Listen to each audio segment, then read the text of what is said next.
हाय बच्चों, कैसे हैं आप सभी। मैं प्रभाकर सर आप लोगों को गुरु पब्लिक स्कूल के इस चैनल पर हार्दिक स्वागत करता हूं। बच्चों, आज हम लेकर आए हैं, मैंने जो दिस दैट का नियम आप लोगों को पढ़ाए हुए थे, उसी दिस दैट के नियमों को आज हम एक एक करके चैप्टर वाइज मिलाएंगे, जिसे आप घर बैठे आप सही गलत को चुन सकते हैं, देख सकते हैं और आप मिला सकते हैं जी।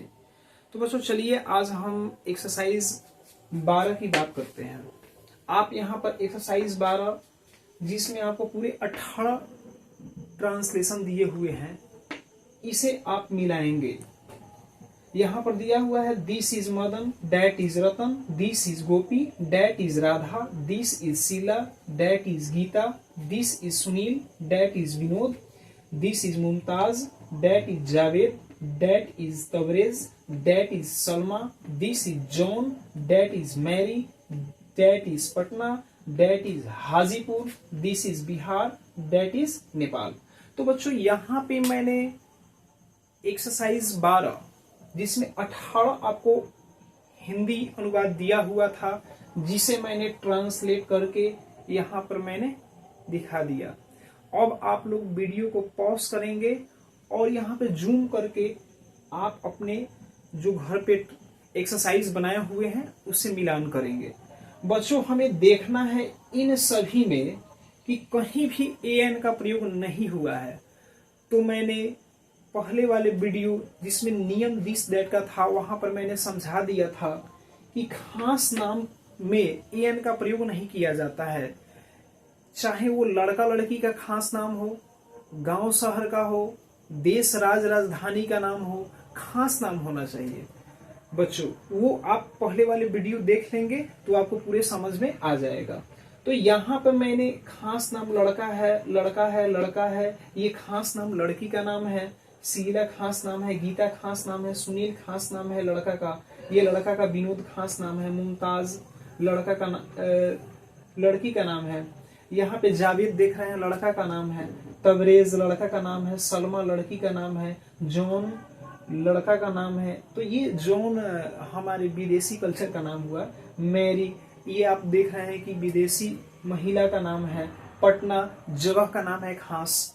हाजीपुर आपको जगह का नाम कहिए या फिर आप उसे शहर का नाम कह सकते हैं। यहाँ पे बिहार राज्य का नाम है और नेपाल देश का नाम है। तो हमें जो भी खास चीजें मिलती है वहां पर एन का प्रयोग नहीं किया जाता है, याद रखेंगे। तो बच्चों, आप इसे जूम करें और इसे मिलाएं।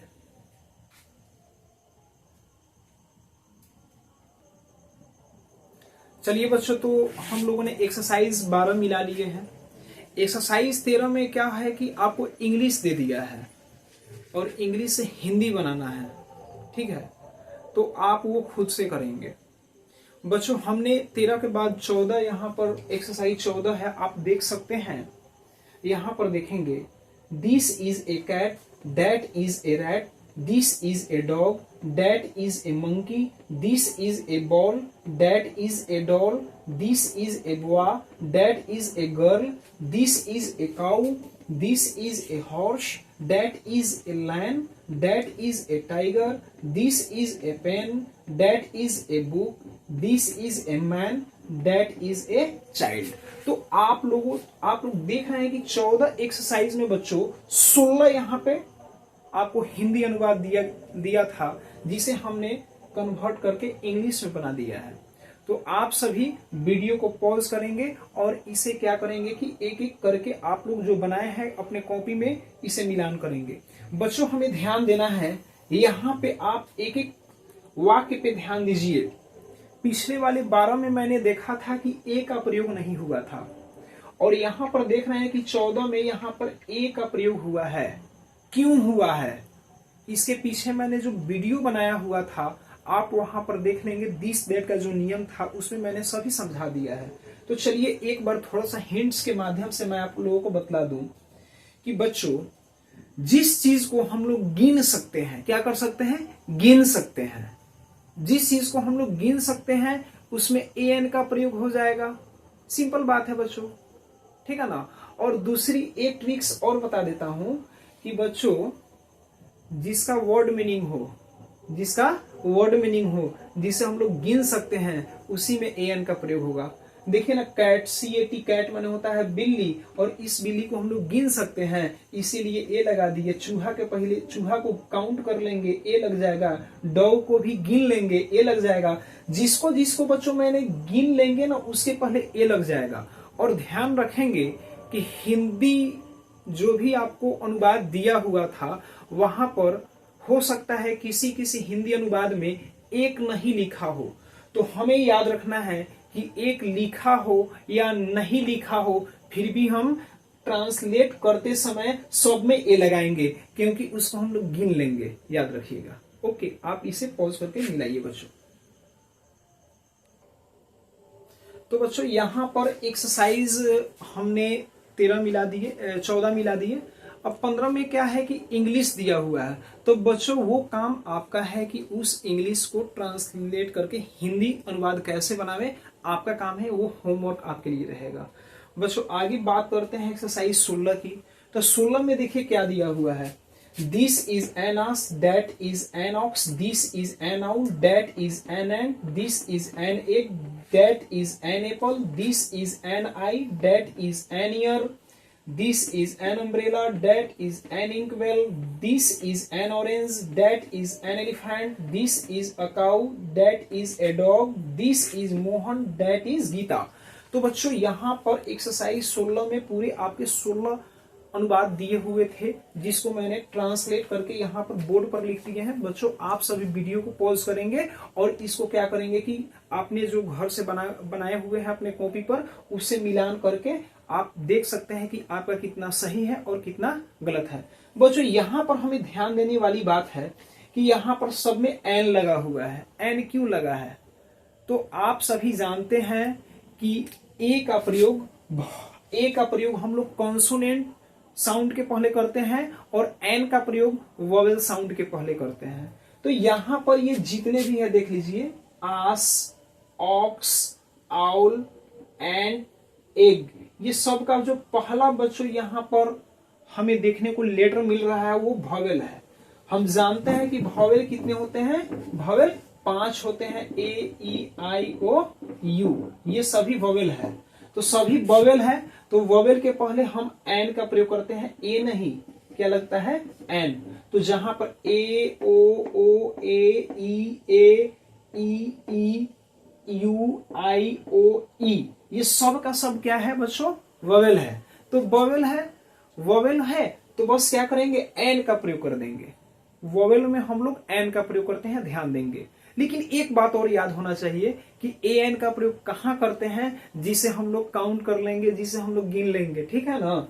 तो यहां पर बच्चों देखिए कि हम आस माने गधा को गिन लेंगे, बैल को गिन लेंगे, उल्लू को गिन लेंगे, चींटी को गिन लेंगे, अंडा को गिन लेंगे, एप्पल, सेव को गिन लेंगे। ये जितने के जितने हैं सबको हम लोग काउंट कर सकते हैं, गिन सकते हैं, इसीलिए हम लोग ए एन का प्रयोग किए हैं।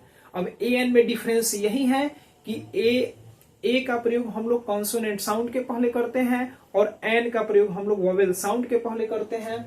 आप इस नियम को पढ़ने के लिए मैंने जो दिस दैट का ट्रांसलेशन का जो नियम पढ़ाए हुए हैं उसको आप पहले वाले वीडियो में जाकर देखेंगे और उसी के अनुरूप मिलाएंगे। तो बच्चों चलिए पॉज करिए और इसको आप जल्दी से मिलाएं। अगला बच्चों है एक्सरसाइज, हम देख रहे हैं कि 17 में आपको इंग्लिश दिया है, तो आप उसे हिंदी में खुद से अनुवाद करेंगे, ये आपके लिए होमवर्क है। फिर बच्चों आगे हम बढ़ते हैं एक्सरसाइज 18 में। तो एक्सरसाइज 18 में बच्चों पूरे 20 यहाँ पे हिंदी अनुवाद दिया हुआ था, जिसे मैंने इसे ट्रांसलेट कर अंग्रेजी यहाँ पर लिख दिए हैं। आप लोग वीडियो को पॉज करेंगे फिर इसे मिलाएंगे। बच्चों यहाँ पर देखिए, this is water, that is milk, this is T, that is sugar, this is oil, that is ghee, this is gold, that is iron, this is flour, that is rice, this is curd, that is butter, this is salt, that is pulse, this is Kaushal, that is Roshan, this is Madhubani, that is Darbhanga, that is एनॉक्स, this is एकाउ। तो बच्चों हमें यहाँ पर देखने को क्या मिल रहा है कि कहीं पे ए लगा हुआ है, कहीं पे नहीं लगा हुआ है, कहीं पे एन लगा हुआ है, कहीं पे एन नहीं लगा हुआ है। तो ये सब तो बच्चों आपको नियम है, आपको नियम पढ़ने के लिए वही पुराने जो फर्स्ट वीडियो मैंने डाला हुआ है दिस दैट का नियम, उसको आप लोग पढ़ेंगे तभी जाकर आपका पूरे ये क्लियर हो जाएगा। आप देख रहे हैं कि वाटर जिसे हम लोग गिन नहीं सकते हैं, काउंट नहीं कर सकते हैं, पानी आप कहिएगा एगो पानी दूगो पानी, ऐसा होता है? नहीं ना होता है, नहीं होता है बच्चों।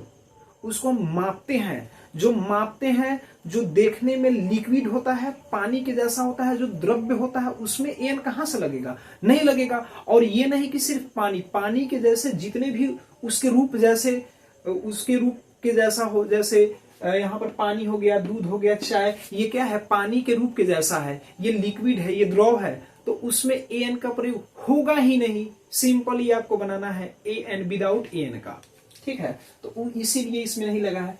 चीनी बच्चों क्या है? जिससे हम लोग माप तौलते हैं, तराजू पर तौलते हैं, लेकिन गिनते नहीं है, गिनते नहीं है, इसीलिए एन नहीं लगता है। लेकिन वही सेव को जब हम लोग तराजू पर तौलते हैं तो उसको गिन लेते हैं, इसीलिए उसमें एन का प्रयोग हो जाता है, याद रखिएगा बच्चों। लेकिन शुगर चीनी को नहीं गिनते हैं। देखिए तेल पानी के जैसा है, घी पानी के जैसा है, सोना, अच्छा सोना को हम लोग, आप लोग जाते हुइएगा सोनार के दुकान में तो क्या करते हैं, वहां पे भरी पर आपको तराजू पे तौल के सोना, चांदी, ये सब भरी पे मिलता है, यानी वजन करके मिलता है। तो जो वजन होता है बच्चों, उसमें हम लोग क्या करते हैं? एन का प्रयोग नहीं करते हैं, याद रखना है। ये सब ना मेटल है, धातु है, जिसे हम लोग काउंट नहीं करते हैं, ठीक है? याद रखना है। हाँ एक चीज और, सोना कोई अगर वजनदार 1 kg लाकर दे देगा और उससे हम कोई चीज बना देंगे, जैसे कहने का मतलब कोई गहना बना देंगे, कोई अंगूठी बना देंगे, तो उसको तो हम लोग काउंट कर लेंगे ना, यह अंगूठी है, तो वहां पर एन का प्रयोग हो सकता है, लेकिन यहां पर एन का प्रयोग नहीं होगा, याद रखना है। तो बच्चों यहाँ पे आटा, ये सब जितने हैं, जितने आप देख रहे हैं ना, ये सब के सब अनकाउंटेबल नाउन है, जिसे हम लोग गिन नहीं सकते हैं। यहाँ पर कौशल क्या है? लड़का का नाम है, रोशन लड़का का नाम है, यहाँ पर मधुबनी आपके शहर का नाम है, दरभंगा शहर का नाम है। तो ये सब में एन का प्रयोग नहीं हुआ है। लेकिन जैसे बच्चों हम लोग बैल के पास आए, तो बैल देख रहे हैं कि बैल क्या होता है, इसे हम लोग गिन सकते हैं। और यहाँ पर ओ ववेल है, इसलिए यहां पर हम एन का प्रयोग किए हैं। एक तो गिन लेंगे, एक भवेल है, ठीक है ना, भवेल उच्चारण है, इसीलिए एन लगा दिए हैं। नीचे देखिए काऊ, COW, काऊ माने होता है गाय, और गाय को हम लोग क्या कर सकते हैं? गिन सकते हैं। और यहाँ पे मेरा कॉन्सोनेंट है बच्चों, इसीलिए यहाँ पर हम ए का प्रयोग किए हैं। एक लिखा हो या नहीं लिखा हो, हमें एन का प्रयोग करना होता है, अनुवाद बनाते समय ध्यान रखेंगे। दूसरी चीज, एक और इंपॉर्टेंट बात बच्चों, कि वाटर, मिल्क, टी, शुगर, ये सब का जो पहला लेटर आप देख रहे हैं, पहला अक्षर देख रहे हैं, सभी का सभी क्या है? छोटा में है, छोटा ABCD में, स्मॉल लेटर में है। क्योंकि जितने भी सारे वर्ड मीनिंग आते हैं वो सबको हम स्मॉल लेटर में ही लिखते हैं, याद रखेंगे आप सभी, ठीक है ना। और जहां पे खास नाम आता है, खास नाम यानी प्रॉपर नाउन बच्चों, तो वहां पर हम पहला लेटर कैपिटल से लिखते हैं। जैसे यहाँ पर के देखिए, लड़का का नाम है, के कैपिटल होगा। आर देखिए, लड़का का नाम है, इसीलिए हमने कैपिटल, बाकी सब स्मॉल। लेकिन बाकी जो वर्ड मीनिंग आपको जितने भी देखने को मिलेंगे, सबका सब आप क्या करेंगे? छोटा में ही लिखेंगे, याद रखिएगा। चलो बच्चों, और ये लास्ट आपका एक्सरसाइज है दिस दैट ट्रांसलेशन का।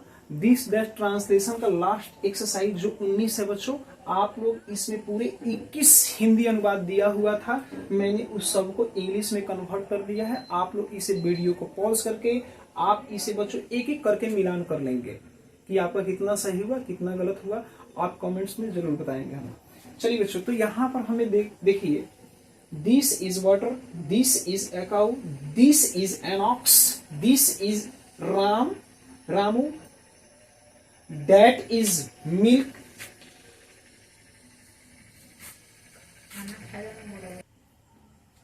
that is milk, that is an apple, that is a mango, that is Gita, this is a pen, this is an inkwell, this is ink, this is Agra, that is एनास, that is a horse, that is gold, this is a tree, this is honey, this is a kite, this is oil, this is an egg, this is wine. तो बच्चों यहाँ पर हमें 21 जो translation देखने को मिल रहे हैं, इसमें आप बारीकी से बच्चों ध्यान देंगे कि कहीं पे एन का प्रयोग हुआ है, कहीं पे नहीं हुआ है, इसके पीछे रीजन क्या है, कारण क्या है बच्चों, वो हमें ध्यान देना है। जिसे हम लोग गिन सकते हैं उसमें एन का प्रयोग कर देंगे वॉवेल कॉन्सोनेंट साउंड के अनुसार। जिसमें एन का प्रयोग नहीं लगा हुआ है, समझ जाना है बच्चों कि वो अनकाउंटेबल नाउन होगा या प्रॉपर नाउन होगा। तो बच्चों ये अनकाउंटेबल नाउन है जिसे हम लोग गिन नहीं सकते हैं, एन का प्रयोग यहाँ पे नहीं हुआ है। गाय को गिन सकते हैं इसीलिए ए का प्रयोग हुआ है क्योंकि ये कॉन्सोनेंट साउंड है। ऑक्स, ऑक्स, बैल जिसे हम लोग गिन सकते हैं, ये इसका वॉवेल साउंड है इसीलिए एन का प्रयोग हुआ है। तो हमें ऐसे करके एक एक आप सेंटेंस पे विचार करेंगे तो आपको यही मिलेगा कि जिसे हम लोग गिन सकते हैं उसमें एन का प्रयोग हो जाएगा, जिसे नहीं गिनते हैं उसमें एन का प्रयोग नहीं होगा। याद रखना है बच्चों। दूसरी चीज ये वाटर है जिसे हम लोग नहीं गिन सकते थे, उस तरह के बहुत ऐसे आपको मिलेंगे। इंक है जिसे हम लोग गिन नहीं सकते हैं, उसमें एन का प्रयोग नहीं होगा। याद रखेंगे। जिसे लीटर से मापते हैं, लीटर से मापते हैं मतलब जो पानी के जैसा दिखता हो, उसमें एन नहीं लगेगा। जिसको तराजू पर तौलते हैं लेकिन गिन नहीं पाते हैं, उसमें एन का प्रयोग नहीं होगा। याद रखना है, ठीक है बच्चों।